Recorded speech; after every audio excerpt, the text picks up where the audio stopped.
Kadang tanda paling jelas kalau seseorang punya sifat narsis melampaui batas bukanlah saat dia marah, tapi justru ketika topeng baiknya mulai retak sedikit demi sedikit di depanmu. Dan anehnya, retakan itu biasanya cuma bisa dilihat sama orang yang tulus, sama orang yang benar-benar pernah percaya sepenuh hati, yaitu pasangannya sendiri.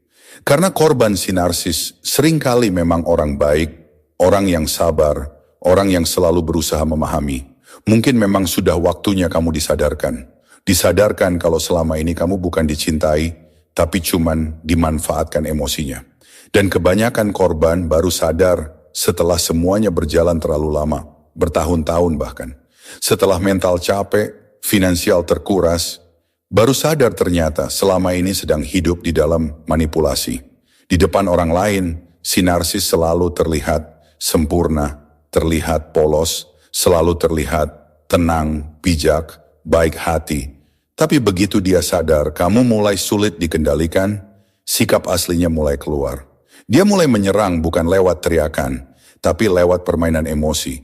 Kamu dibuat merasa bersalah secara intens, dibungkam dengan diam, dihukum dengan silent treatment, bahkan difitnah pelan-pelan supaya nama kamu atau reputasimu jatuh. Dan kalau suatu hari dia pergi ninggalin kamu begitu aja, jangan langsung mikir kamu kalah, bukan? Kamu bukan kalah atau salah. Biasanya itu karena dia sudah menemukan suplai baru, orang baru yang bisa dia kendalikan lagi. Dia sudah tidak membutuhkanmu dan merasa mandiri akibat keterpurukanmu yang dia ciptakan tanpa disadari. Jadi jangan tunjukkan luka kamu di depan mereka, karena bagi si narsis, luka atau terpurukmu itu bahan bakar egonya. Mereka juga pintar sekali memainkan citra.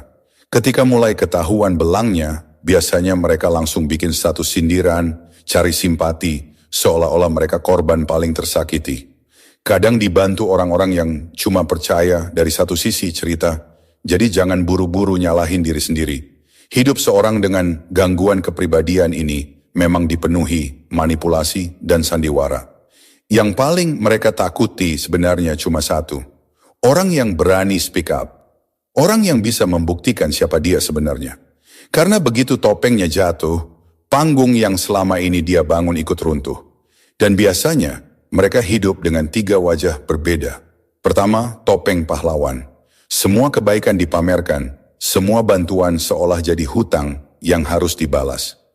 Mereka ingin dipuja, dianggap paling baik, paling suci, paling agamis, paling tulus. Padahal di balik semua itu, ada kebutuhan besar untuk terus dikagumi. Kedua, topeng korban. Saat kebusukannya mulai terbuka, mereka langsung berubah jadi orang paling tersakiti. Cerita sedih mulai dimainkan, air mata mulai dipakai. Tujuannya supaya orang kembali kasihan dan melupakan kesalahan mereka. Ketiga, topeng penguasa. Di balik drama dan tangisan tadi, ada sisi gelap yang penuh kontrol. Mereka suka menekan, mengintimidasi, bahkan membuat orang takut untuk melawan. Buat mereka, hubungan bukan soal saling menghargai, tapi soal siapa yang paling berkuasa. Dan itulah pola permainan seorang NPD. Hari ini jadi pahlawan, besok jadi korban, setelah itu berubah jadi penguasa. Mereka haus kendali. Kendali atas perhatian, kekaguman, dan emosi orang lain. Padahal kalau topeng-topeng itu dilepas, yang tersisa sebenarnya cuman kehampaan. Sosok bodoh yang sok pintar memoles narasi bohong. Tapi selama masih ada orang yang percaya pada sandiwaranya, mereka akan terus hidup dengan wajah yang tidak pernah benar-benar jujur dengan tanpa rasa bersalah. Waspadalah, di era modern saat ini, populasi narsis makin meningkat.